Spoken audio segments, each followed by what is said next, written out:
Who's it gonna be? My brain's gonna explode. My brain's gonna explode. There's something sinister afoot, absolutely. Hello, everybody, and welcome in to the Slightly Biased Show here at the incredible Haymaker studio. Make sure you guys leave a like on the stream. Make sure you guys subscribe to both my channel, the Haymaker channel, link in the description. Also, Kirk, Kirk was you're a Playback refugee as well. Yes. Yeah, one of the many.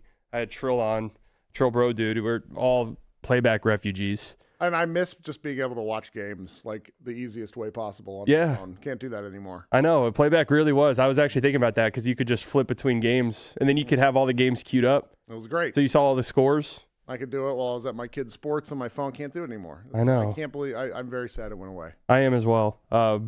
Are you guys still doing live watch parties, or is that... we mostly do after show stuff, honestly, Yeah. because it's easiest for me to record it live and Yeah. then just download it instead of uploading, doing two different things. So yeah, you can find me at Pod Maverick with Josh after every game. Pod Maverick, Mavs Moneyball? I mean, you guys know Kirk here at this point in time. I'm willing to bet most people here know Kirk. Yeah, that's true. Saladingo.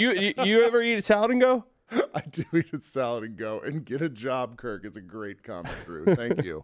Saladingo is going away. I'm so saddened by this. I learned this news yesterday. I went to Saladingo, and the guy in the drive-thru was like, "Hey, just letting you know, I just found out an hour ago. We're leaving. We're done Sunday." They reorganized like twice, and then they're just going bankrupt. Didn't really make sense how they could sell a salad for $5, but I am sad it's gone. I'm very sad that it's gone because you don't find that anywhere. You can't find cheap, healthy food. No. Anywhere. It's such a shame. Well, I'm happy you're here. It's honestly kind of funny because I saw you tweeted yesterday about I think before the Trae Young trade, about how you don't want to do the Rookie of the Year debate this year with Coop and VJ and Khan, and you just want to appreciate these guys because I wanted to talk with you about this anyways because it's kind of fun. Oh, I'll talk about it with a person. I don't want to talk about it on the internet. Okay, yeah, that's totally. Yeah, that's like totally I don't feel, you tweet the wrong thing. I can't help but looking at my mentions and having, first name, lots of last numbers with their terrible opinions. Yes. Screaming at me. That's not of interest to me. But the actual Rookie of the Year debate is a lot of fun. It is a lot of fun. It is a lot of fun. But it's funny that we're back here because there was a time where there was a Luka and Trae Young, I don't want to say serious debate because it was kind of like you take one look at the stats and it was like, come on, this isn't a debate. Right. But it was a hot topic issue at the time. I guess let's just start here because I haven't talked at all since the trade last night. Trae Young traded to the Washington Wizards for CJ McCollum and Corey Kispert. And that's it. That's it. That is all. Trae Young is a salary dump trade in 2026. If you would have told anyone that Luka Doncic and Trae Young would have been traded for a grand total of one first-round pick at any point in the last, let's just say 18 months ago, they would have looked at you like you're crazy.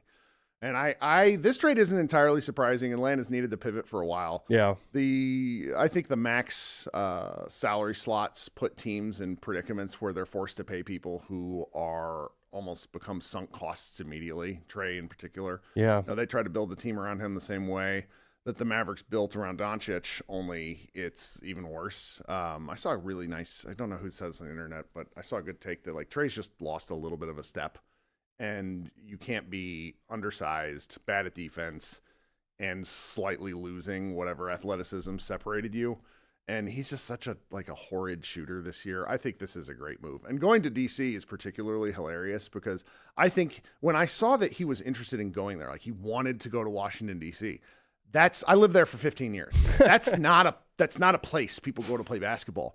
And he looked at that and what's the meme? I saw what you've done for others. Oh yeah. He looked at what, the DC area did for Bradley Beal and giving him like the ultimate golden parachute and wonders. Still a crazy contract. I just wonder if they'll work on an extension there. I mean, I do feel bad for some of the Washington younger players because now they just aren't going to have the ball as much. Really? Trae, who is my guy, who I hoped the Mavericks would have before they fell up into the draft. I watched him play his junior year at Lake Highlands, and just electric. Yeah. And now he's just not going to have the ball as much. Yeah. He's a guy I would just love to just give the ball and let go to with that team, but they're just such an odd organization. So that's kind of interesting, and I'm happy that maybe we can bounce this off each other because I actually like it a lot for the Wizards. Yeah, I do. I like it from the perspective of I kind of think they've been doing good as of late with their moves and this core that they have isn't. I don't know if any of these guys are necessarily franchise cornerstones, no matter what. Yep. But going out and getting a guy like Trae, now you have Sar, a real legit pick and roll partner, and that could help his development quite a bit. I pulled up some numbers earlier. Like, obviously, we know Trae's one of the most prolific pick and roll guys ever. Like, he really is. That's his superpower. Because if you're that size, you have to have a superpower. And Trae's is the pick and roll. Sar's pick and roll stuff is kind of crazy because last year, as a roll guy, 0.7 points per possession, which is dreadfully bad. That's like Porzingis back during the post. Yes. That is just horrible. But, rookie, and I don't even know, Bub Carrington, I guess, was his pick and roll partner a year ago. This year it's 1.2. Pretty good. That's a big increase. And now you're bringing Trae into that mix. I do kind of like it. It does depend on what they do with this contract, though. Yeah, I mean, I think they really want to hold on to their, like, I don't know if it necessarily helps them any this year, and if Trae's injured right now. Have you seen those reports? There was reports today that he might not play as minute. Because it's just mega tanking at that point for them. So then they have 1 year at him and an expensive contract, and you just see what you have next year. It's fine. Yeah. I think this works out pretty well for them. I do too. If they end up giving him $50 million a year in the offseason or something like that, then that's when we can. Yeah, and it's nice to have a name attached. I mean, he is a name. He went to the Eastern Conference Finals. There's, as a former DC resident, I can tell you that there aren't any actual DC fans of anything. Maybe the Commanders. So he can. I don't know if he could fill an arena, but he is kind of the fun, flashy player that could make some games a little more interesting for the fan base there. So it's an odd deal. It's such a strange thing to consider where we were in 2018 with him. 2019. Did they go to was that second year that they went? 2021.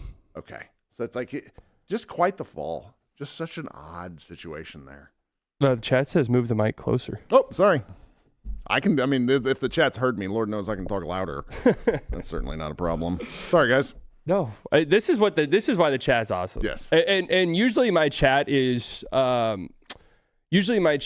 very mean to me, and not in like a constructive way, just very outright mean and hurtful. Yep. So it is nice that we thank you, Lone Star, for being. There we go. How's that? Yeah. Yeah, that's better. I can tell that's better. Just that's nice. That's good. Yeah. I can tell too. I don't know.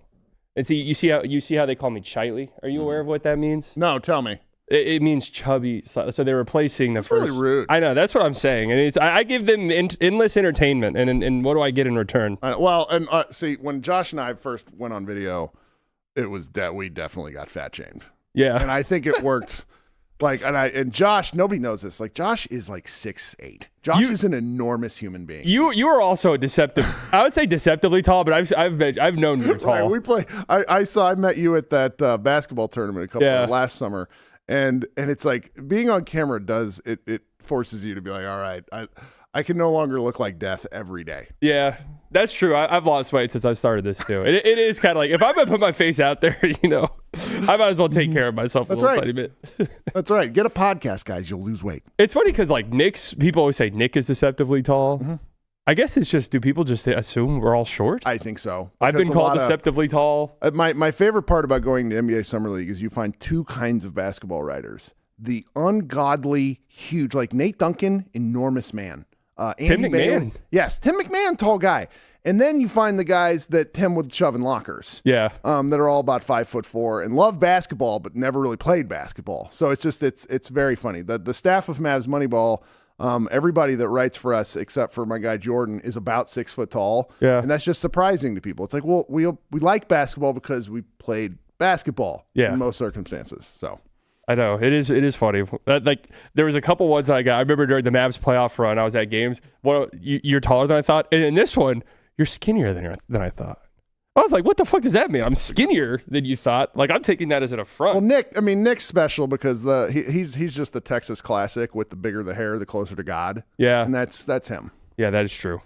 That is very true. Trae Young traded. We'll see what this means for Atlanta because I do think this could have AD implications 100%. I am pretty convinced he ends up there, and I don't know why. Well, I was thinking about this today. Like Stein, they did the Washington thing. with Atlanta, and Trae ends up going there. Stein named Atlanta and players specifically, which I found interesting to begin with. I don't know. I mean, I know we're going to talk about AD a little more later. I'm just very confused as to the market for Anthony Davis. Yeah. Like, we have how many years of data? Like, how many? He's been in the league 13 years? Yeah, something like that. We know he is. Yeah. I'm going to be interested to see how this works out for them because, like, the Hawks have some fun pieces. They Jalen do. Johnson is ridiculous.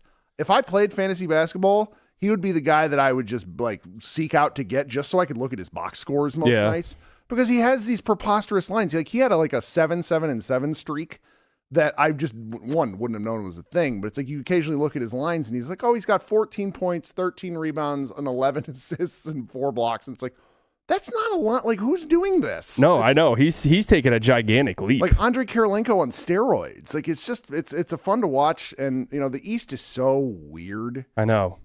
This is why I think the AD market could be more robust. Which would just please me to no end because I have set my expectations to cap clearing. I would be happy about that.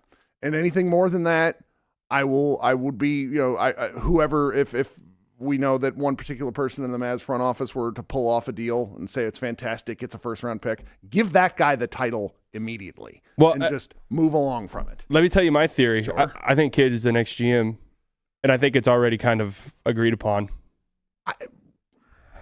Pain? I don't know. I mean, maybe.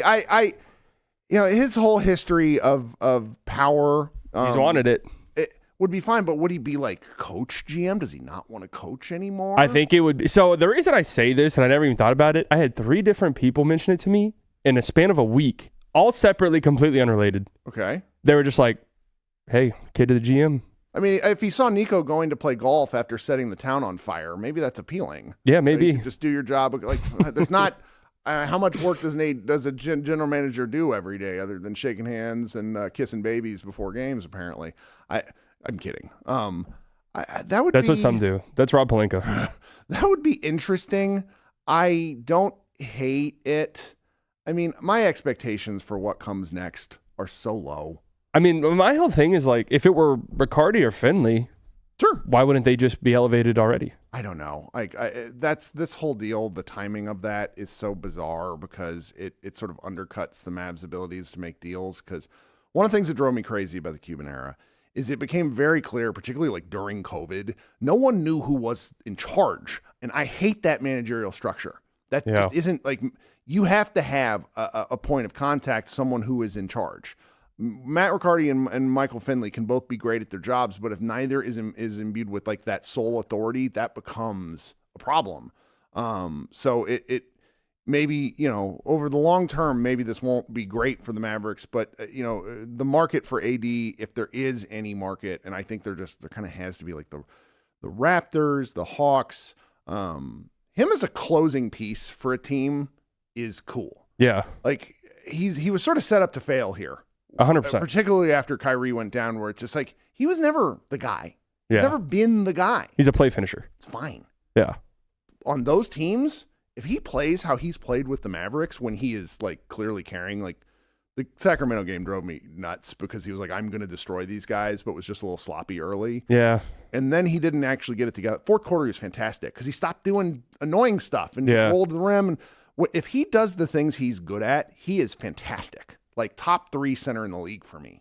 Absolutely. But if he wants to do, I'm late stage LaMarcus Aldridge, please let me shoot jumpers. That's not, it's just, what does he want to do? I just, one thing, I don't understand this with players where it's like guys want to be something different than what they are. Mm-hmm. Like being a star in your role and winning sounds a lot more awesome than just taking, 25 jumpers a game or, going 7 of 23. Granted, it wasn't his fault. That was just a rough, he had a rough night at the rim. Yeah. Against Sacramento. He did. That was kind of a weird That's game not him. Right. The 5 missed mid-range jumpers, unfortunately, is him. Oh, well. Yeah, he's always had this infatuation with those long jumpers. And I think part of it might be this sets up everything else in my game, even if I miss them. Mm-hmm. But I think also part of it is I don't want to be banging in the post for 48 minutes. Sure. I just when he makes a move, when he faces up and goes to the basket quickly, he's awesome. Yeah. When he faces up and like does the little behind the back dribble or something, I know it's a bad shot. Yeah. And you can tell the moment he catches the ball if he's shooting it long too. Mm-hmm. It's just like the way he's in rhythm on the catch. But on either of those teams, the Hawks or Atlanta, who both are like they have long guys, like that makes them instantly more interesting. Like I don't think he fits with Detroit. I wouldn't want him unless him and Duren center rotation. Right, yeah. Him and Duren's a little wonky. And if he wants and then also, quite candidly, would free him up to demand to play power forward. I think you have to put him in a position where he's like, sorry guy, you're the center. Yeah. If you want that extension, this is the position you have to play. Yeah, I wonder honestly if teams might be telling them that, where it's just like, you can replace Jakob Poeltl if you want. Yeah. Like you're not replacing Scotty Barnes or Brandon Ingram. Well, that was what pleased me. It took a little weight off my chest yesterday. I don't remember which article it was, but said essentially the Mavericks aren't like the clutch representatives know that the Mavericks aren't super interested in an extension with him. I just the starting off point being a max extension is 4 for $275. Yeah, that's into a madman. I mean that's come not to happening. The table with something reasonable. Yeah. Then you can have the discussion. I know that's not how contract negotiations work, particularly with Rich Paul, but gosh, it would. If somebody had said, all right, he's searching for something like a 160, $100 million less than what his max is. Even as much as I'm not a super big fan of his, I would say maybe. Yeah. It's less than $1 million a game if I expect him to play 50 games a year. So there's just a lot there with AD. It's very complex. He weighs, he has that, wear the fact that he was part of one of the worst trades in sports history. I know. That's actually probably more than anything why I think it would be best to move him on from Dallas, just because there's like an existential weight on him. And every, I get a lot of people, how to move on? You can't move on from this. Yeah, I know. You can't. And then anytime I talk about it, people just get upset. But it's the biggest talking point of this team for the next month. Like, Sure. there's no way you can even start a conversation about anything else, really, without this elephant in the room being addressed. And then, if AD's here past whatever the trade deadline is, February 4th, okay, then we can, whatever. We'll talk about, Najee Marshall's paint finishing. But, like, for the time being, this just has to be the conversation. It's like, I was actually thinking about that this morning. There's still basketball games that we have to cover. We have to cover 3 Jazz games in the next, week and a half while this AD thing just hangs. Yeah, I know. The trade deadline, and I want to talk with you more about this later, because the Mavs, I think, have been the busiest trade deadline team of the past half decade, at least. 7 years in a row. Yeah, 7 years in a row they've made a trade, and not only that, we're like 4 years in a row of them doing something sizable. So it'll be interesting to see what the trade deadline holds. My thing with AD has always been, and I feel like I'm really in the minority on this, where I don't feel like they have to trade him. I don't feel like this is something they need to do. If it is KP and Kennard, I'm honestly okay with not doing it. And I know that leads to salary cap implications and stuff, but I do watch this team. Their record's bad. They're not terrible. I watch some terrible teams play. They're boring. Too many clutch games. Yeah, clutch games, and they're boring. Now, don't get me wrong. They are a boring watch for the first 40 minutes of the game. Yeah. But then the last 8 minutes, it'll be a 5-point game, and okay, we'll tune in. It's a close basketball game here down the stretch. But they're boring to watch. But I watch this team, I can't help but think, my God, if they get any good guard play in any game, because it's a cycling thing right now. B-Will has a good game, Nimby has a good game, then one guy's out the rotation the next game, and then he's plugged back in. If they get any consistent guard play, they're a much better team. I don't know how good they are. I don't think they're a contender. Well, if they stop turning the ball over 8 times in the first quarter, that's almost always the case. It's like if you stop, they gave up 35 points to Sacramento, and then Sacramento scored 63 points the rest of the game. Yeah, when their half court defense is set, it's good. It's good, and then they can get stops and run, and then that's when they're like, okay, this is a passable basketball team.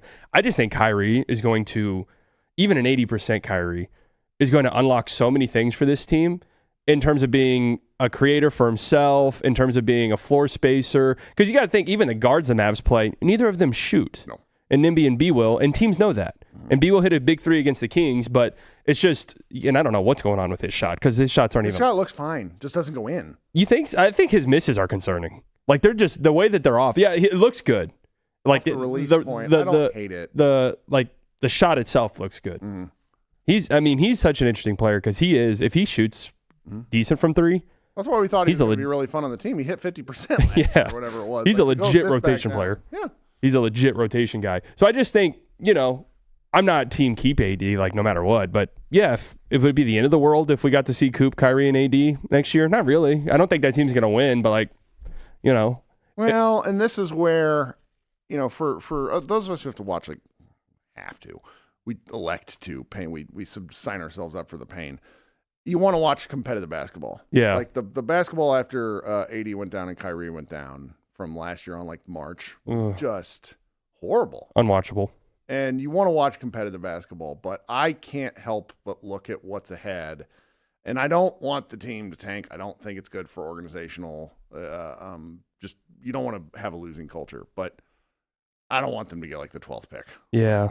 That worries me. Even though I like a lot of what you see from the draft right now. Like, looks like another really fun draft. Like, you're not getting the Reese Shea draft where you have no idea who's future Mav. Future Mav. So I don't know. I do want to watch competitive basketball, but I also worry if what I want right now would be what's worse for the Mavericks in the long term. Yeah, because I agree with you that I don't want this team to completely and totally just tank and bottom out, because I don't think that would be good. Because the Mavs have what all of these tanking teams want, which is we have our number one guy moving forward forever, like 19 years old, and hey, if we think behind the scenes, because on the court it's bad. I pulled up these stats yesterday where Coop's numbers with AD on the floor are just shocking. Well, because they put him in the corner. And I know. Like, you just go hang out there while AD dances. And then the spacing is just awful. And it's not like even AD's fault. It's just those groups when you're adding Najee, who doesn't get guarded from three, and then you have a guard who doesn't get guarded from three, or you're doing the no guard, and now PJ's out there who also doesn't really get guarded from three. This is where I think it was Tim Cato who said this to me. He probably said it off the record, but I don't. It's love you, Tim. Where he's just like, Nico Harrison did not value on-ball creation at all. And it's just like, how do you watch the last 10 years of the NBA and not value on-ball creation? Well, it's like he watched the defense, where it's like, yeah, having a bunch of big guys who can switch, that is the formula. Mm-hmm. But all those teams score too. Yeah, like the score, it's so painful. I know the vision thing is hilarious, and we joke about it for like any time. I thought the trio of Nembhard, AD, and or the trio of Caleb Martin, AD, and Max Christie, I nicknamed the Vision. So anytime any of them did anything. Well, we're just to the point in the season where it's very clear who Jason Kidd does not want to play. D'Lo, poor guy. Yeah. Like that's where him and Kidd had a very clear disconnect, and you almost wonder if like Kidd was setting the guy up to fail. Yeah. Because like that video is so funny in hindsight. Hilarious. Poor D'Angelo, and then you see Jaden Hardy, who just he's like the happiest rec league player of all time. He gets out there on the floor. There's no situational awareness, anything. I'm going to shoot the ball. And some games they need that. Yeah, that's true. Some games it's also like, man, it'd just be nice if he could play like 8-9 minutes, and they can't even do that with him. I know. The Hardy one breaks my heart, because I really did think that he was going to turn into at least a playable guard. Yeah. But he is just a shooter, and there's really not much else that you're getting in terms of what he brings out there. But some of these Coop numbers with AD on the floor and without. Pick and roll, nearly a point per possession without AD on the floor, which kind of surprised me. I don't. But 0.6 with him on the floor. Why are they not using those two together in those situations? I don't understand why they don't let Coop set ball screens more. Like that's one of his main. He's such a good move. Like he knows where to go just instinctually at this point. That seems like a real. It's like when they wouldn't run Kyrie Luka pick and roll. Yeah, we can't spam the thing that works, and it's like, well, why? You got to go to, if you want to go to the playoffs, run the things that work. It's one thing if you're the 4 seed and you don't want to put everything on film, trying to get somewhere, if that's what the team wants to do. I just don't understand a lot of the offensive coaching. Honestly, though, it feels like Jason Kidd gets to January. You look at his January and February records, they suck. Yeah. He takes a vacation in these months where he's just like, all right, we're going to see what's happening. And you hear players talk all the time about how this is the worst time of the year. Sure. And so I wonder if Kidd as an ex-player is just like, what, guys, let's just get to the I mean, you remember at this point last year, we were watching Spencer Dinwiddie play Luka Doncic run through a package 6 times. So it's like, let's just Spencer. I don't know. We're at a painful point in the year. The Spencer one was always funny in 10, where it'd be like defensive possessions, and they would sub those guys in. And people would be like, why? And I'm like, they think they're good defensive players, clearly. That's right. I don't know why, really. But yeah, that one, because I was going back and looking at all of the Coop pick and roll stuff in his possessions, and the possessions where like a guard set to screen for him are fantastic. You get the smaller mismatch, and he's been fantastic in mismatches. I don't know why they never do it. I want Coop to set ball screens for anyone. And he's willing. Yeah. I don't think Luka was ever willing. No, Luka didn't want to do it. But somebody like Coop, it causes all sorts of disruptive stuff. You get him, it's funny, I have a 9-year-old little boy, and like I try to explain to him, like the middle of the floor is where all the damage happens. Yeah. You get the ball in the middle of the courts where Dirk used to kill people. Because the defenses have to make the choice. And so you put Coop on a side pick and roll, even at the top of the key, you do something, you get him there, 15, 17 feet. He's gonna draw a foul. He's gonna make the right pass if he gets the ball. It's why it's so sad that Lively's hurt, because I would have liked to seen like Coop Lively pick and roll action. Yep. And I'm still a bit of a Lively truther where I think he can do stuff we haven't seen. When Lively plays, there's no denying how. You think there's like another level he can take? I don't know why. I think Are you a Giannis? Are you a Lively Giannis guy? I bought guy? into the Rafael Barlow stuff of like I watched him hit 12 threes in a row when it was midnight or whatever during his warm ups. So that's part of it, but. It's just Coop as a ball screener should make more sense. And they just this handoff offense sucks. I know. It has always sucked. The press that they put on us where it's like, oh look, we have the former Sacramento coach, the former Suns coach. And it's like, well, was he good at either of those places? No. I bought into that shit too. No, it's hard not to. I know. I'm a sucker, man. Somebody on here said Kirk's my favorite Mavs curmudgeon. And it's just like, I can't help it because I just look at this and I'm like, this sucks. Yeah. And you don't watch something to say it sucks. I apparently do. That's one of my faults. But no, that's that's how I am with Cowboys. So that's where my fandom is with the Cowboys, where I'm like, oh no, this will be terrible. This will be terrible. Mavs, for some reason, I'm like, wait a second, I get it. Like I can talk myself into literally anything. Like I talk myself, and I actually still defend the Caleb Martin Grimes trade. Really? I defend the process a tiny bit. I still think they were trying to make a power move for Kevin Durant. So I think it was like they're building up like a low-level asset chest. Yeah. Like, here, we'll send you some guys that at the trade deadline or in the summer? In the summer. Okay, so I that's one of my theories is if they didn't win the lottery, I think they would have gone for KD. Which that would have been our people in Mavericks fans, I find. I got a couple guys on staff that are like this. Hate KD with like a religious fervor. Really? Mm-hmm. From the Thunder days? Just from the fact that he that he can't help but be like terminally online. Yeah. Which I think is. He's tweeted me once. He tweeted. I remember he back in like 2010. It was one of his early years or something. I said something to the effect of like, "Hey, your PER, like the team's on-off numbers are better with you on the bench," and he responded to me. And he's just like being terminally online is endearing to me because I am. Mm-hmm. But he would have been a fun match. I just like watching that guy play basketball. He was appointment television for me my first year out of college. It was like him and like Zion. And so I would have loved to seen him in a Mavericks uniform. And I could, if that was Nico's vision, interesting. I would have hated it just from the I don't want to trade Luka, but at least like, oh, okay, you could sell me Kyrie, KD. AD. Yeah, you could sell that to me. AD at the 5? Sure. Yeah, that's pretty good. That is pretty good. I do wonder, to this day, I think that was in there. I mean, I know he's saying he wanted to build a 2 big lineup and a big ball lineup and all this stuff. I think he wanted like former Nike athletes and stuff people who he knew. Yeah, that was the AD thing is like he loved Anthony Davis. Mm-hmm.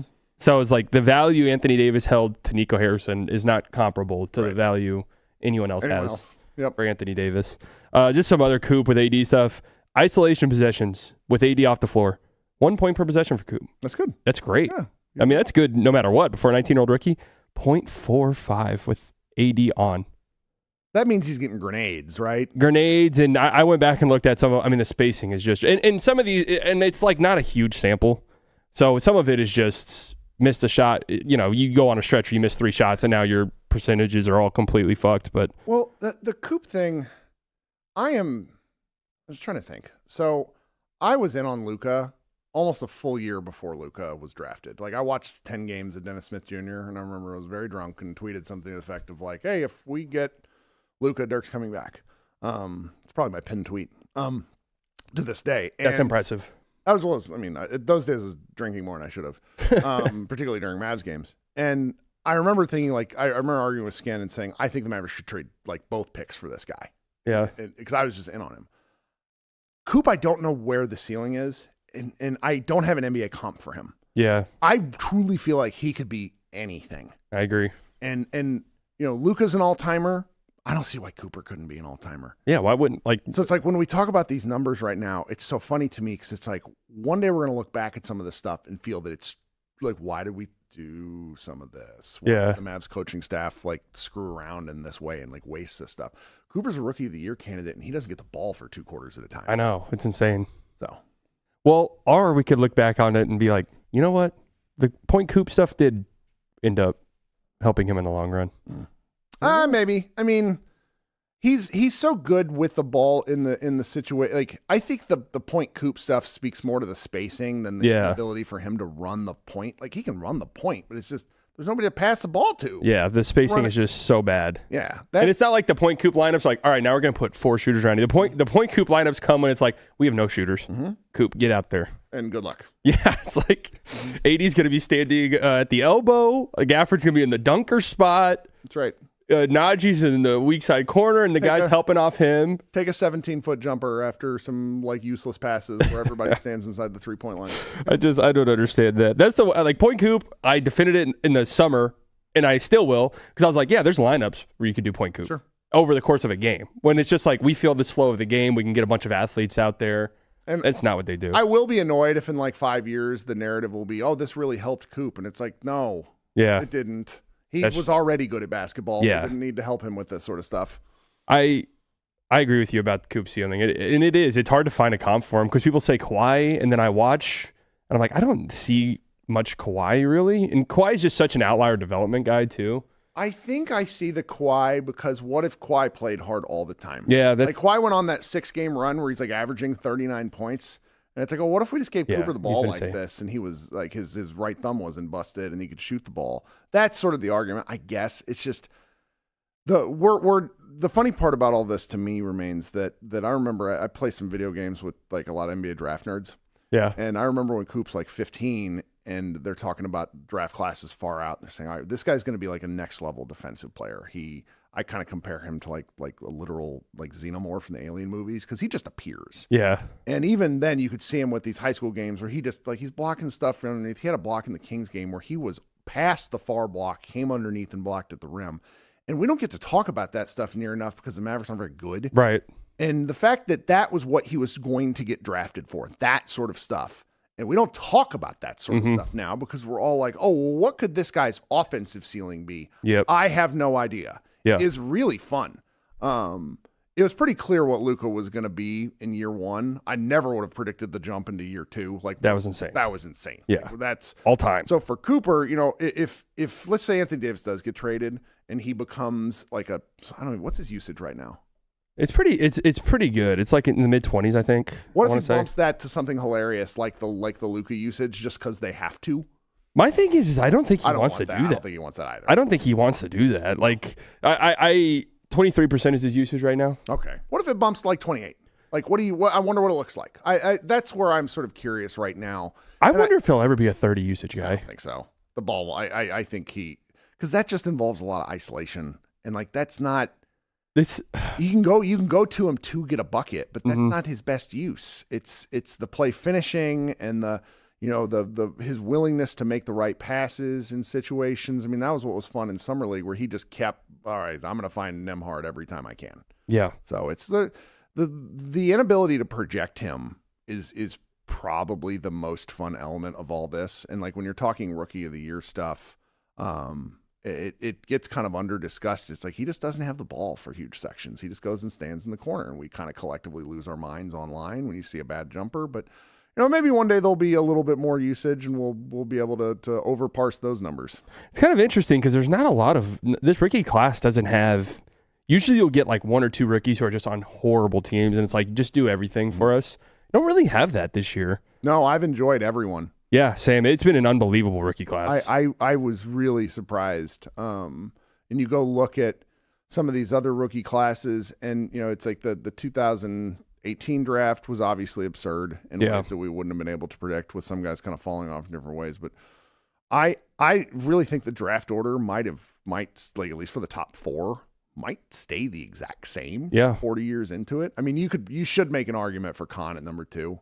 Khan is if Cooper didn't exist, he would just be the guy. Yeah. I mean, if the season ended today, it'd kind of be probably. I mean, the sheer like the percentage on the volume shooting is it's like 45%. It feels like somebody's tinkered with his sliders in 2K where he never misses. Not a thing. It's insane. Yeah, he's great. And the fact that him and Cooper play together, it just leads you to like project out in like 8 years and be like, could these guys hook up again? And yeah. In Dallas? Yeah, that's right. Exactly right. I was listening. It's funny because I was listening to Bill Simmons. You listen to Bill Simmons at all? Of course. The GOAT. Did you listen to his latest podcast? I'm a little behind. He did like a power rankings and everyone was making fun of him because I think somebody calculated it. Like 16 of the 30 teams, he mentioned the Celtics somehow. Sure. Which, hey, why not? Hey, we're all guilty of it. That's right. But for the Mav one, he was like, his mom's a huge Celtics fan.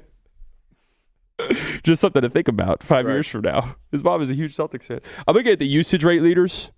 There's 14 or 15 guys in the league right now. This is hilarious. 15 guys in the league right now with 30% usage or higher. Michael Porter Jr. being one of them. Shaden Sharp being one of them. It's actually kind of surprising to me. I do wonder, will Coop ever be that guy? 30%?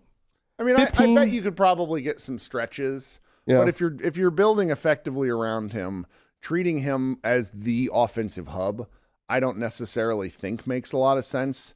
I also wonder, we had to deal with a lot of discussions around, heliocentrism. I think that the way the rules interpretations shift all the time. I mean, you watch SGA, all of a sudden he's not getting the foul calls that he's used to getting. But he's still scoring just at the same clip, which goes to tell you he didn't need that. No, never did. I think with the usage stuff, I would rather see, now that we're a year away from it, I would rather see a little bit more offensive balance within the team that I watch. Yeah. Which is why I'm so when you see AJ Demance's numbers and you're like, how could this happen? It's very I'm perfectly fine at this point in the season being very wish-casty because it's as I get closer, I'll probably curtail that back because I want to have my feelings hurt during the draft. Yeah. I was very upset when the Mavericks fell from 3 to 5 in 2018. I don't want to deal with that again.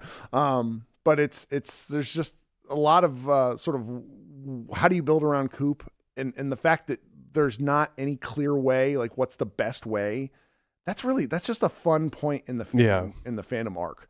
I thought about this a lot when Luka was coming up. Where it's you really have to enjoy this part, even if it sucks because they're the games like you said are sort of boring. You really, if you're a hardcore Mavs fan, you got to enjoy this part because once the expectations start to come, the fun level really goes down. Because this is the most fun part. Yeah, and on the way up, and the Mavericks obviously have a ton of challenges ahead of them, but like you said earlier, once you get the core piece, everything else becomes easier. Yeah, if you're stumbling around in the dark like the Kings or who's another good team, I mean the Jazz. Yes, they just can't, because they don't want to commit the marketing. They don't he might be, and they just don't want to do it because they want to do things in a very specific fashion, and it's just kind of crazy to me that we got this level of lucky because I mean Josh and I talk about this fairly frequently. I think if the Mavericks didn't have Cooper, we probably would have packed it up by now. You think? Yeah, just because it's too hard. It's too hard to watch this game. And I would probably watch Kasparis Yakuchonis. I would still probably obviously be a fan of the team. I might be watching Mavs Moneyball, but would I be recording twice a game or twice after every game? No.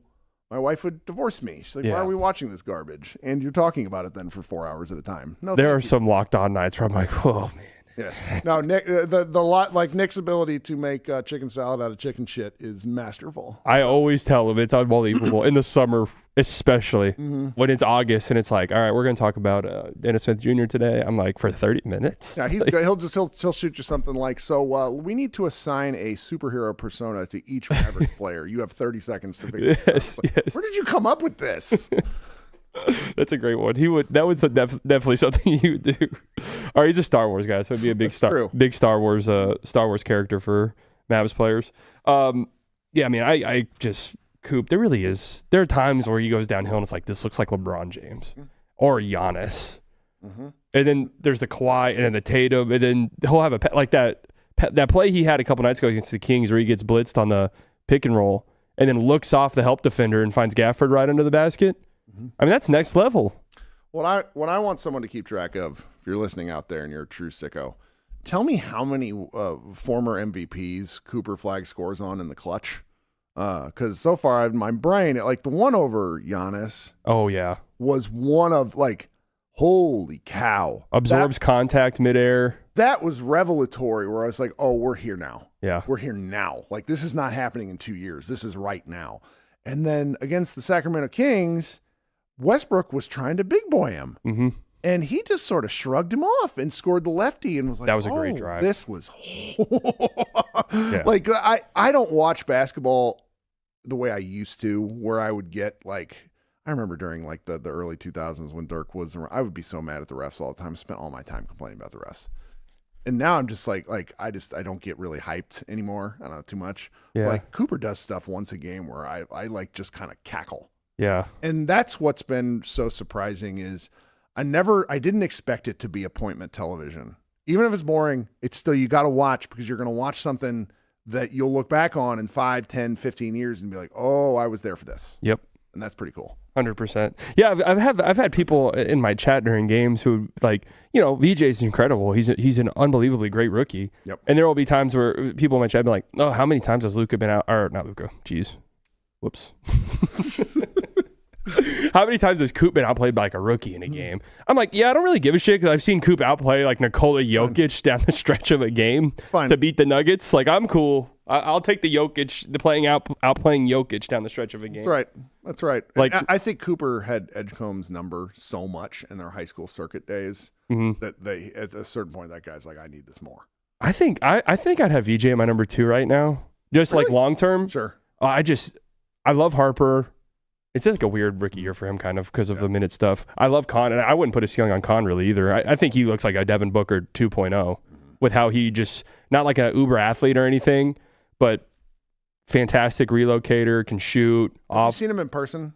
He's big, isn't he? He is big, and he has well, that's kind of D-book though too. He has YMCA dad ankles that make you laugh. Like they're just like, he just has all calf just built down to his foot. Like and it's amazing that he's kind of how my calves are. That's right, kind of, and you're like, that's amazing. It makes him his athleticism even more impressive. That's kind of book though, where he's not like a jump out of the gym athlete, but he's still a good athlete.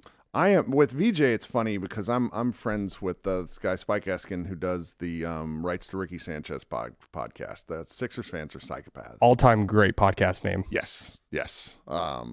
And he's watched so much. I mean, I think he's pushing 50, and he's watched so much sports over the years. He just doesn't get excited anymore either. And he said to me the other day, he's like, Edgecombe is a special basketball player. He's like, I've had to watch a lot of good players, a lot of horrible ones, like, but Edgecombe is special. I mean, that double block that he had was one of the funnier things I've seen in slow motion because it's just, it was like a video game where he's just like, he presses the button midair and keeps going up.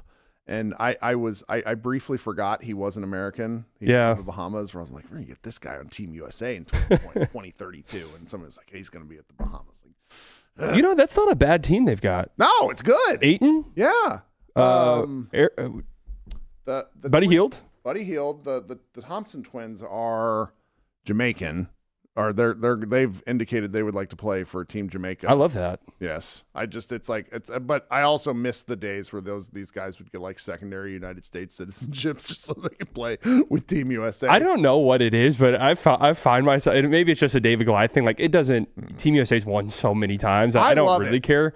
But I found myself rooting for Serbia in that game. Oh, I love it's like the Olympics are basically competition in the Olympics is basically supposed to be a replacement for war. Yeah. So I love when these teams play. And I love international basketball because it was like 2007. The Americans were playing, the Venezuelan tournament got moved to what was it? It was Vegas. And they're playing the Americas tournament because they lost in 04 and then they lost in 06. Yeah. And Darren Williams, I got to play against him in high school, so I always followed him around. And I was locked into this Vegas tournament. It was on ESPN at 11 Thursday. Nobody's watching any of it. It's all qualification stuff. So since then I've been hardcore, totally locked into it. Even though yes, they do keep winning. But I just love like the idea of the best American players getting together. And part of what is fun about this draft for me is like I actually see American superstar potential for like actual MVP. Yeah. That hasn't. I mean, it's been a long time. Yeah, no, it's been. I mean, ultimately, Harden. Yeah, and It's so ultimately, crazy. like your nationality doesn't matter. I just think it's kind of fun because it's like it's been what is it like 6 straight years of American or of non-American MVP? Yeah, I mean, a long time. I think even longer than that, right? might Whenever be. Harden's was.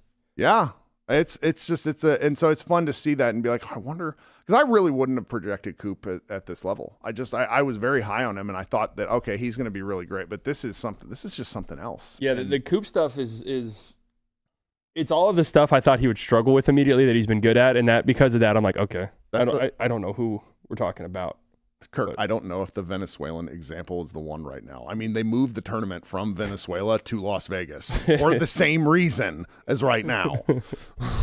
I think the USA stuff, it would be different for me if Coop was on the team. Then I'm rooting hardcore for Coop. Yeah, obviously, and that's why I rooted for Slovenia because it was like I'm rooting for Luka. Like none of these guys play for the Mavs. Yes. So like I'd root for Dwight Powell on Canada. I want to see Coop play Wemby in like a gold medal game.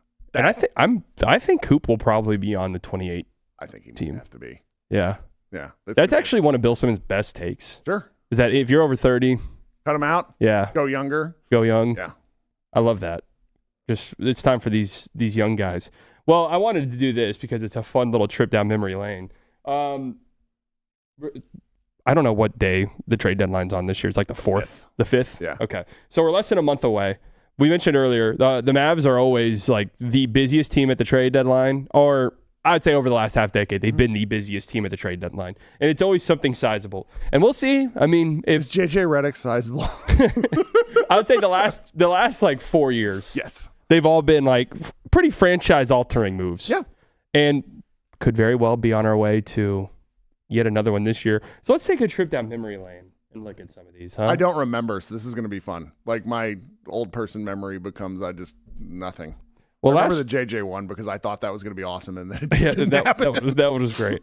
Well, let me refresh your memory on last year. Luka Doncic, Maxi Kleber, Markieff Morris traded to the Lakers. The thing that I still to this day don't get, as well as a second-round pick to the Jazz to make this. I didn't know that. I just must have like wiped that from my brain. That's just I think he must have been like, you know what, Nico Harrison must have been like, no second round picks. We're going to have none. We're just going to clear the cupboard, get rid of all of them. Well, I'm thinking probably what happened was that because the reporting is that the Jazz did not know until like 5 minutes. Like they agreed to help facilitate a trade, but they didn't know what they were facilitating. And this was the price where maybe the Mavs were like, if we don't include a second round pick, they might get a little. That sounds right. Yeah, just some stupid shit. Jameer Watkins was drafted with that pick, by the way. Yeah, that's fine. Yeah. For Anthony Davis, Max Christie, and a future first. We'll see what that first becomes.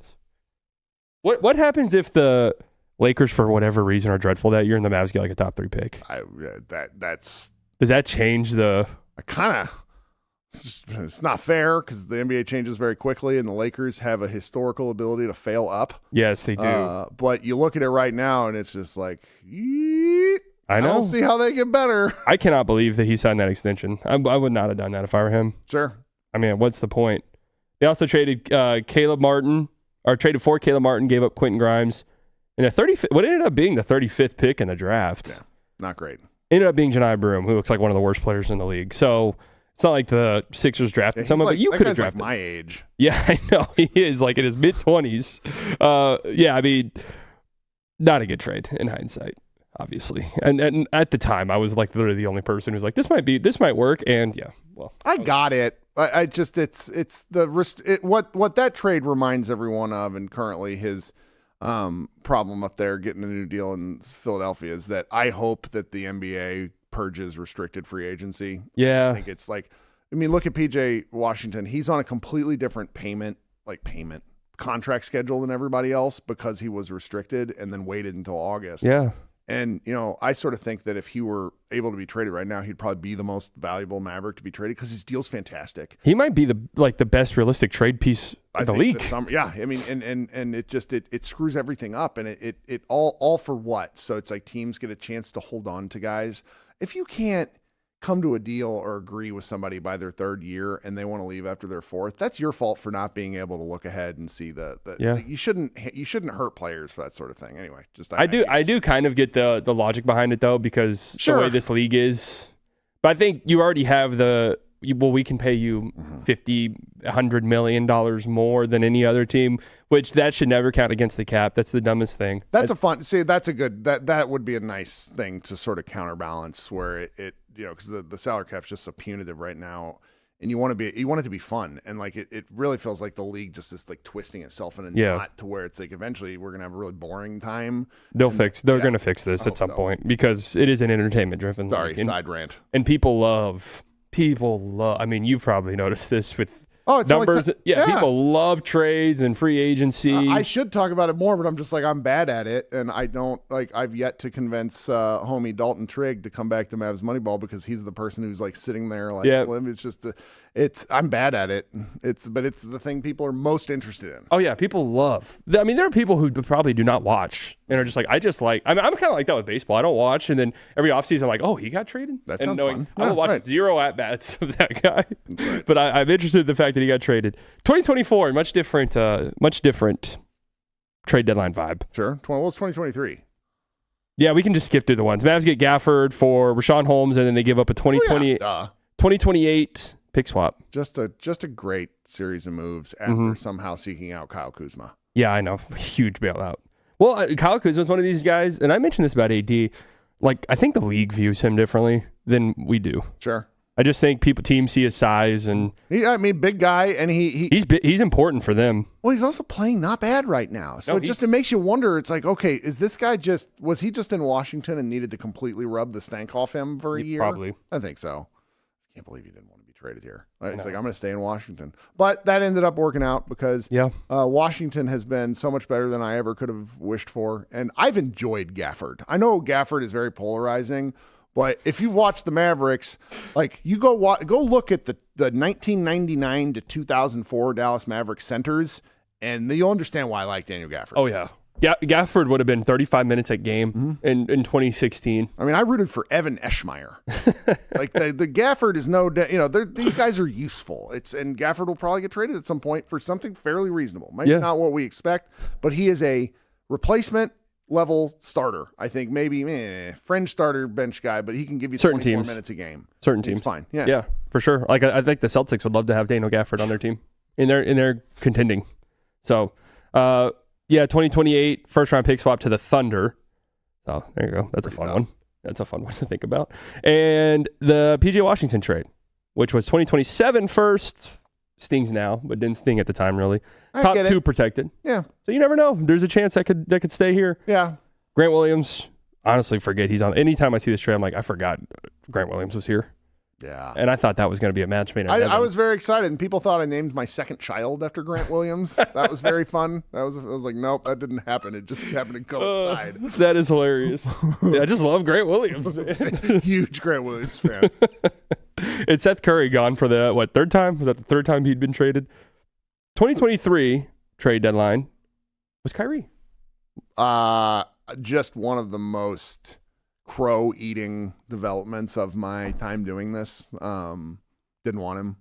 I think not an unpopular opinion. Yeah, but there's not only didn't want him, but like there's a lot of like audio of me like screeching why I didn't want him. We've all been there. And so it's, obviously didn't really work out that year, but really, really fun to watch play. Yep. I think this is a perfect situation for him.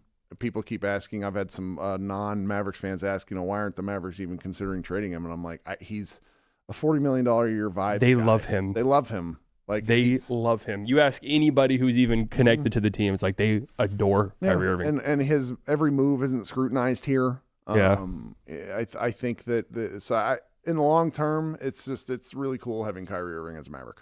I agree, and I mean Kyrie has become very quickly probably in my top 3 favorite Mavericks of all time. I love watching him play. I love like part of the stuff that gets under discussed with him is he plays so hard. Yeah. And I just love, like, obviously he's undersized, so defensively he'll get picked on every now and then.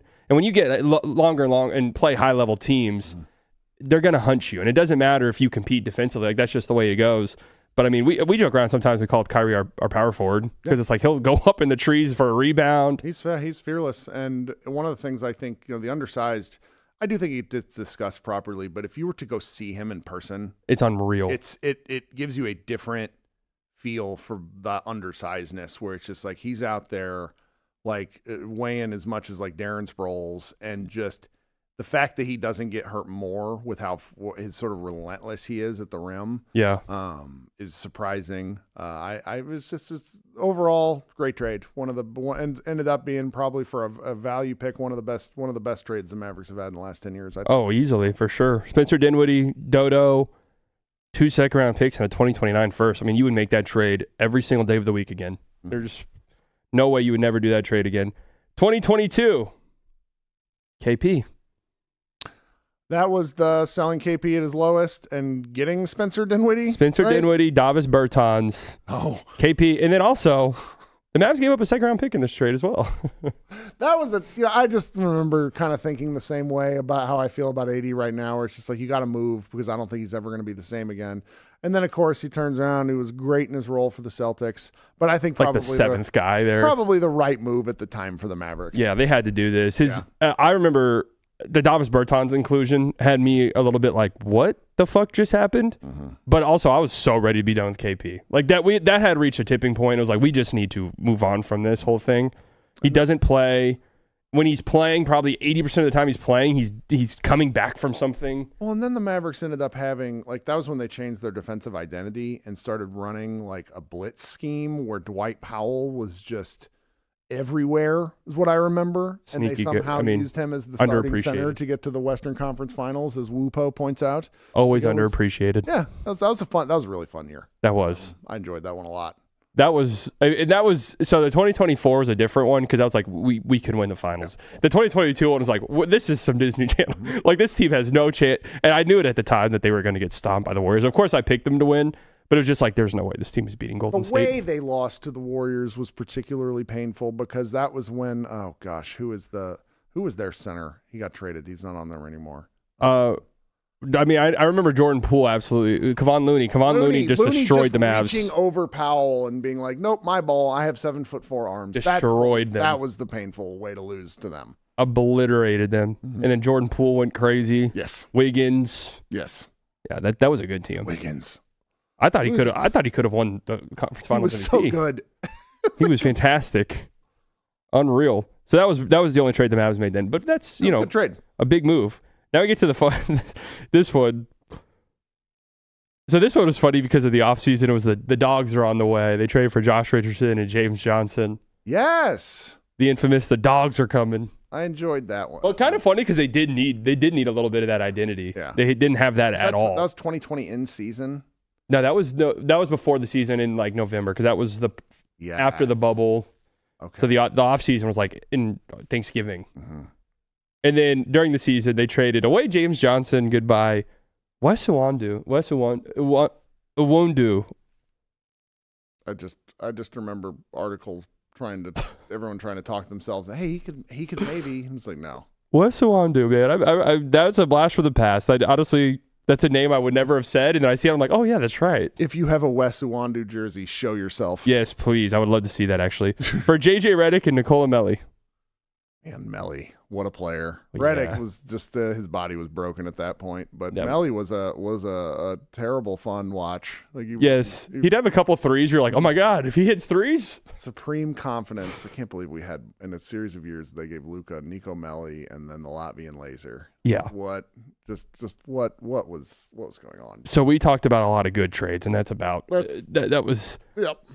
I've been trying to look through some of them, but then they weren't that active at the trade deadline. In the KP trade, Luka's rookie year, in hindsight, made total sense. Yeah, I remember thinking at the time, because the picks ended up not hurting the Mavericks. What hurt them was the fact that they became so, they couldn't make other moves because these KP picks were so far down the line. And I remember thinking, I was like, I know Luka's good, but do you really want to fast forward the team building process like this? Because the expectations that came with KP were pretty high. And then it was just bad luck. Those teams were good. I mean, the 16 that was 1920, they started off 16-5, and that was KP coming back from an ACL surgery. Yep. And then COVID hit. Like, that was the real kicker. That was. And then that was when Luka looked like in the bubble. That was probably Luka's physical peak with the Mavericks. He looked like a god during those games. He did. And KP was awesome. Mm-hmm. And then gets hurt in the bubble playoffs. Bad luck, too. And then that was meniscus. I've torn my meniscus. It's just sometimes it just goes. Yeah. Yeah. And then the 2021 Clippers series, that was like the nail in the coffin. Mm-hmm. It was like KP cannot be here anymore. But the reason why I really liked it at the time is because you gave up that the 2020 pick, right? To get Luka, or was it the 2019 pick?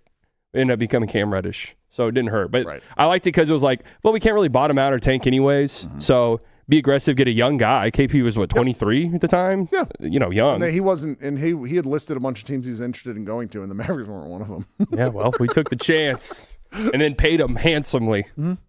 Dennis Smith Jr., a year and a half. Just kind of sucks at Poor it. Guy. I know. I got some bad advice. I loved him. Oh, I was rooting so hard for him. Well, and the fact that he made a run to come back to the league, I know he didn't make the Mavericks roster this year, but he was out of the league. Thibodeau really had no interest in him. And the fact that he reshaped himself to become a defensive guard and play another year in the league is impressive. It is. He couldn't play defense with the Mavericks. That's kind of why Carlisle hated him. I mean, he became one of the best small guard defenders in the league when he came back for Charlotte. Yeah, he was fun. Wes Matthews, DeAndre Jordan. 2021 pick became Keon Johnson. 2024, Keyshawn George. I mean, that got traded, but that's a good player. Yeah.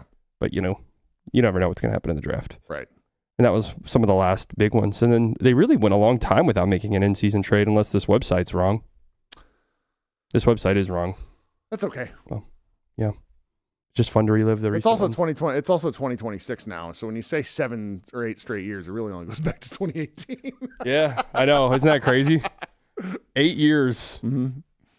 And again, I mentioned all of them, and it's like the Melly Redick one is like the only one that really did not fundamentally change a franchise. Yep.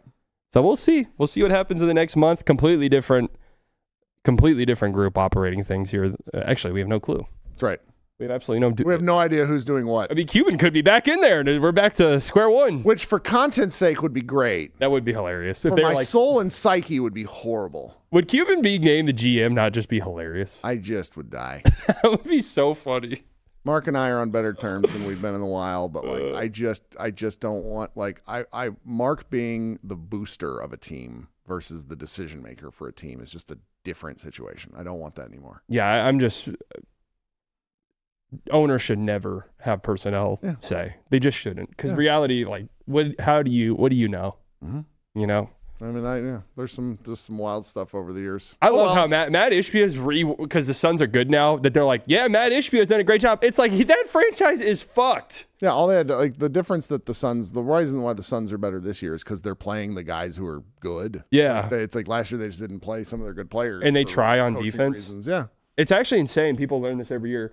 In the regular season, if you just try on defense every minute, you'll win a good amount of basketball games because you'll play teams that are like, oh, shit. That's what the Mavericks... We just played the Jazz last night. 2022, 2024, that's what the Mavericks did in February and March on, and then they made it to the Western Conference Finals and the Finals. Well, that's really trying. That Lakers stretch last year that gets brought up, where it was like they were the number one defense. Those 10 games. It's like if you watch those games, they were playing like it was a game 7 for some reason. It was like they will not do this over the course of a full year, but it does go to show if you just have these stretches where you just lock in defensively. Yep. Make a difference. I mean, that's the Thunder thing. They just throw 12 guys out and they play defense hard for 48 minutes. And I kind of, just as a take here, I kind of think that happens over the Mavs' next 6 games, and we're like staring at the Mavericks being like 24-20, and everyone's going to be really excited, and it's going to be like, they played the Jazz 3 times. Oh, yeah, that's right. The Mavs schedule coming up here is... It's really oddly soft, and then it very goes back soft. To being like depressingly difficult. Yeah. Well, those are the games they win, though. Yes. So the Kings games are the ones where they're like, we got to really dig deep, guys. Nuggets, it's like, don't worry, we got it. It. We're going to beat the Nuggets. We're going to beat the Nuggets and the Rockets. Everyone else, I don't know. That's part of where there's the encouragement and the Kyrie comes back. Sure. If you want to talk yourself into it, I totally buy it. I talk myself into next year. I think losing games this year makes sense. Yeah. I could talk myself into it next year, at least being somewhat fun when you don't have control of your pick, like whatever. Right, yeah, go for it. Do exactly. 'Cause I mean, I think that's what what happens with like the Pelicans this year is they all of a sudden just go on a tear because they have no reason not to. Yeah. I'm interested in them because their rookies are great and fun rookies, but they're also destructive. Like they're not Cooper and VJ where they can like uber impactful players. They'll have good stats, but they're so bad defensively that they will lose you games. Pierce is remarkably ridiculously weird. I just have a great time watching him because I don't know what's going to happen next. Like him instigating a fight with Najee Marshall is insane to me. Yes, he's got that. That made me kind of love him, but I also didn't want to see him get dropped. Who else did he get in? He got into it big. Luka. Oh yeah, Luka. That's right. He's had a couple ones. I like him. I like that he has that, and he's stupid fast. But him and Queen. I'll watch a Queen game and I'll be like, have they scored 50 straight points on Derek Queen? Jake in the chat says Mavs have to get the Pelicans pick from ATL. If they get that pick, whoever makes that choice becomes general manager for life. That would be an incredible get. I've had people ask me, like, would you include Najee Marshall to get the pick? It's like, yes. Are you out of your mind? Fine. I love Najee. I would include Max Christie for that. I mean, Najee's going to get a pay bump soon because he's good. Yeah, Najee's very good. So whenever I say that, I'm not saying, yes, get rid of Najee. Right. I'm like, that pick is like, you, and then you could bottom out and tank, and you could realistically have 2 top 5 picks. Be delightful. Yeah, and I mean, that just completely changes everything. All right, I'm going to read some super chats here before I forget. Sure. Jack, $4.99, never thought Kirk and Slightly would collab. Yeah, it's kind of crazy. I don't think we've ever done a collab or anything. Oh, yeah, that's just because I always try. I don't always try. Since I moved back in 2021, I've not been very good about doing things because I got small children. Well, and I'll just say this, and tell Nick this all the time. I don't really consume Mavs content at all. No, you don't have time. It's good. No, it's good because that way you don't accidentally take somebody else's idea. I watch every game that I talk. I don't need any more. I will watch Locked On sheerly sometimes to sass Isaac. Yeah. Because I will never let him live down. JaVale McGee is the best free agent signing. Like, that's just the funniest thing anyone said on a Mavs show. I like JaVale McGee, but yeah, too. it's great. No, I totally. But that's why. It's mostly small children and me not doing near as much as I would like to do. Well, yeah, I also like this. Coming into the studio is like the first time I've really. This is really nice. It is really nice. It is very nice. It's the first time I'm like, okay, I need to collab more. Like, it's just something I've never really done. Yep. Classic Stang Lover with the $1.99. AD and Clay not at shoot around. Anything brewing? That's actually interesting. That's a great take. Thank you for that. We had no idea. I did not know that either. That's pretty interesting. What's the bride? I got to meet Windhorst. Yeah. And just like I was like a schoolgirl. I was like, yay! Just Ooh. It's the funniest. What is going on in Dallas? He's so memeable. He is. See, he's another guy. He gets a lot of shit, but I think he's dude. great. He seems fantastic. That's actually interesting. I'll have to look and see what's going on there. They were there, just not the media part of it. Oh, okay. All right. Damn it. That game's here, right? Tonight? No, or in Utah? It starts at 8 o'clock, which makes me know it's in Utah. Okay. The mountain time stuff. Yeah. Thank goodness. 8 o'clock. Because the Mavs games love being at 7:30, which really means 7:45, which I scream about into the void. Oh, you and me both. That is my number one. That is one of my number one gripes. I don't understand the scheduling. I hate the fact that they do the. Cuban bumped it because of traffic. I asked him once, and he's just like, "We don't get here on time." And I'm like, "Have you been to a Mavs game? People don't get here on time anyway. I know. So you might as well start it at 7." I've always hated that all of our games are 7:30. PJ Washington did not go through shoot around. Well, he's dealing with an ankle injury, isn't he? Who's that? PJ? Yeah. His ankles have been giving him trouble all year. Tim McMahon on Kyrie Irving. Based on what I'm hearing, Kyrie's not coming back before the trade deadline. That makes sense. Yeah. I always thought. It's fine. I thought recently some of the stuff we were hearing was like, oh, maybe he could come back quick. Yeah. But yeah, I mean, I always thought All-Star break. The problem with seeing Kyrie play at like local rec gyms and then seeing because he's just a unbelievably graceful person. Yeah. It's like, oh, he could play right now. And it's like, yeah, you don't want to mess with this stuff. No, there's no point. You just need the leg recovery. The only thing I could see them rushing is if there is a directive up top, it's like, we need to see these 3. Yeah. And then maybe it's January 20th and it's like for the next 2 weeks, we have to see these 3. Yeah. And then we'll decide from there. I don't know. That could be interesting to see. And that's still a couple weeks away. And then Jay Kelly. Isn't that a movie that just came out recently? Jay Kelly. Join the Slightly Delusional Club. Thank you. That's it. Love it. That's what we've got. Thank you so much for coming. Where can we find you at? For written content, which I don't do near as much as I want to. Mavs Moneyball. Always posting random stuff over there. We got a good team of people. If you're ever interested in writing, you can probably find me. I'll give you a place. And then Pod Maverick for post-game content, and both on the YouTube channel and wherever you get your podcast. If you want to scream into the void, like do what he and I are doing, it's a secondary show that's after Josh and I record, where I bring people up like it's a Zoom meeting at work. We just kind of talk through stuff. I did it the day of the Luka trade for 4.5 hours in the middle of the night because I was like... And it was fun. So I find that fun. Well, part of the reason why I like doing that more than pretty much anything else that I do is because it's much more productive than typing to Twitter where you're screaming at people whose faces you can't see and they become just an asshole. So yeah, that's true. That is that weird thing where when you're online and typing, it gets more and more aggressive. Aggressive every time. I didn't like the person I was becoming, and I was like, let's just do some live stuff. And I got to meet, it's the weird, the very weird people that are up at 2 a.m. after a Kings game. We had a great time. I know. This is fun. True sickos. Yeah. True sickos. Well, thank you for coming out. Sure. It was a lot of fun. Anytime. Great show. I mean, it's very interesting what the Mavericks are going to do here in the next month. Offsides as well. Oh, yeah. We'll talk about that at some point soon. Yeah. Thank you guys for tuning in. If you're not subscribed to the channel, subscribe. Check out Kirk everywhere. And subscribe to the Haymaker studio, or the Haymaker channel. We're in the Haymaker studio. Haymaker channel in the description. Like, comment, subscribe. Love you guys. Enjoy the rest of your day. I'll talk to you next week, okay? Who knows? Maybe I'll talk to you sooner if there's a trade or something. Could be tomorrow. I mean, who knows? That's right. All right, see you guys. Who's it gonna be? This is the Mavericks! Oh my God!